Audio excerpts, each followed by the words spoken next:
E acaba, às vezes, tendo uma pressão muito grande sobre a mãe, né? Do tipo, seu filho não tá comendo, por que que você tá deixando ela sem comer? Por que que você tá dando Eu só leite oriento muito, materno? sabe, Mayara, para os pais que desejam, estão ansiosos para a introdução alimentar, sempre procurar um profissional, seja nutricionista, seja uma fono, né, qualificada, que sabe, né, orientar e explicar tudo isso, né, mas assim, se for o nutricionista e fono, ótimo, e uma pediatra também juntos, Exatamente. tá maravilhoso, porque assim vai preparar eles, né, para essa nova fase, né? Importante. A fono eu sempre chamo como parceira para a introdução alimentar, tanto de crianças típicas quanto crianças neurotípicas, né? Como a gente estava falando, uma criança que tem hidrocefalia já tem um padrão diferente. Então, talvez o BLW não seja um método mais adequado. Isso. E aí eu vou ter que ver. Crianças com paralisia cerebral, a mesma coisa. Mayara, às vezes não tem um sinal de prontidão de sentar. Aí chama a fono, chama uma terapeuta ocupacional. O que é que a gente pode fazer para essa criança já começar a interagir com esses alimentos, né? Até chegar o momento que ele vai poder ter essa ingestão oral, né? Colocar na boca, mastigar, engolir da maneira apropriada. Estar com as funções orais adequadas para receber o alimento. O alimento, né? Exatamente. Mas isso não impede que explore o alimento antes. Sim, com certeza. É essencial, né? Sim.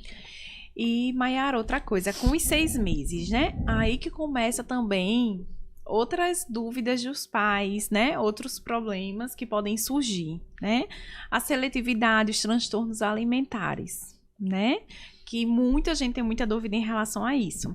Até eu vi uma postagem no seu Instagram e eu disse, eu vou pedir para a Mayara explicar um pouquinho para a gente, que é sobre transtorno alimentar na infância ou evitativo. É isso mesmo? Isso. Explica um pouquinho para a gente, assim, a diferença, se é a mesma coisa. Não é a mesma coisa. Inclusive, a seletividade, esses 3 termos que hoje em dia são mais difundidos, né? Seletividade alimentar, transtorno da alimentação pediátrico, né? O infantil. E o transtorno alimentar restritivo evitativo. São os que a gente mais ouve falar hoje em dia e não são a mesma coisa, por mais que às vezes se trate como a mesma coisa, né? E aí, todos esses 3 a gente chama de dificuldades alimentares. A dificuldade alimentar seria esse grande guarda-chuva em que eu tenho vários diagnósticos e condições de saúde ali dentro. Né? Em termos de diagnósticos oficiais, o que é que eu chamo de diagnóstico oficial? Aquele que está no manual, seja o manual de saúde mental, seja o manual de diagnósticos médicos, né? Seja uma definição da Organização Mundial da Saúde ou do Ministério da Saúde. Esses seriam os diagnósticos oficiais. A gente só tem 2, que é o transtorno alimentar pediátrico da infância e o transtorno alimentar evitativo restritivo. Os outros, eles vão ser transtornos alimentares gerais ou dificuldades alimentares, ou condições de alimentação gerais que não envolvem necessariamente a restrição de alimentos.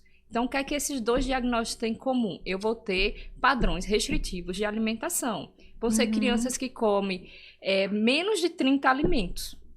Né? Entendi. Então, se você fizer uma lista de tudo que seu filho come, você consegue identificar quantos alimentos ele come. Se for menos de 30, ele tem alguma dificuldade alimentar, né? Sim, que interessante. Não só em relação à quantidade, mas também, às vezes, alguns padrões de comportamentos, né? Se é uma criança que tem dificuldade de consumir alimentos novos, a chamada neofobia alimentar, ele também tem uma dificuldade alimentar, tá?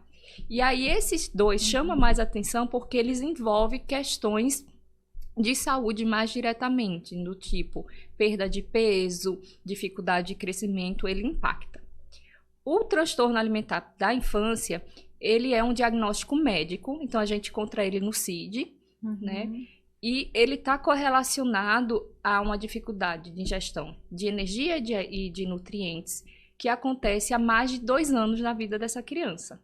Não, até 2 anos na vida dessa criança, né? Então, se eu tenho uma criança de 5 anos e que desde 1 ano não come, ele pode ter, tem um padrão muito restritivo de alimentação, ele pode ter esse transtorno. Pode ser uma criança também que tem um comer exigente. Aí, o que é que eu vou avaliar? Se ele tem algum impacto cardíaco ou pulmonar ou em outras questões de saúde. né? Então, pode ser uma criança apta a isso. Se ele tem déficit de crescimento, déficit de desenvolvimento, pode ser uma criança que tem esse padrão. Se ele tem dificuldade na sua vida social para interagir em momentos que tem alimentação, né? Uma criança que não vai para festa, uma criança que em aniversários fica extremamente desconfortável porque não consegue comer, não consegue né? comer nada. Nada, que vai ter um padrão que é diferente daquele das crianças da sua idade. Crianças que também não têm habilidade, né? Seja oral motora, né? Aquela criança que a mãe precisa amassar a comida para comer. Uma criança de 8 anos que até hoje, come só sopa liquidificada. É uma criança que pode ter um transtorno pediátrico, o transtorno alimentar da infância.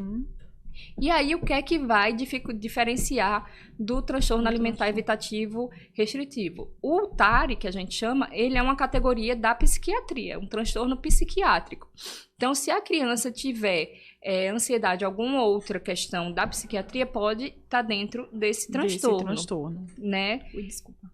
Não ter déficit de cognitivo. Então, se a criança tem déficit cognitivo, ela tem transtorno pediátrico, não vai ter o TARI. Certo. Então, resumindo, o TARI, ele vai ser mais puxado para a psiquiatria. Para a psiquiatria.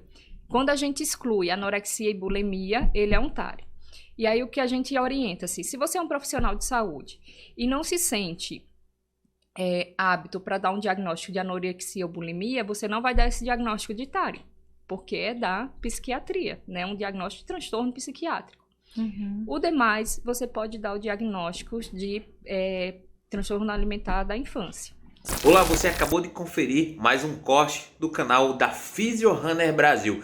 Peço para você se inscrever nesse canal de cortes e também no nosso canal de podcasts. O link vai estar aqui na descrição, caso você queira conhecer esse vídeo que você acabou de ver por completo. Então lembre-se de se inscrever e ativar o sininho. Eu te espero por lá.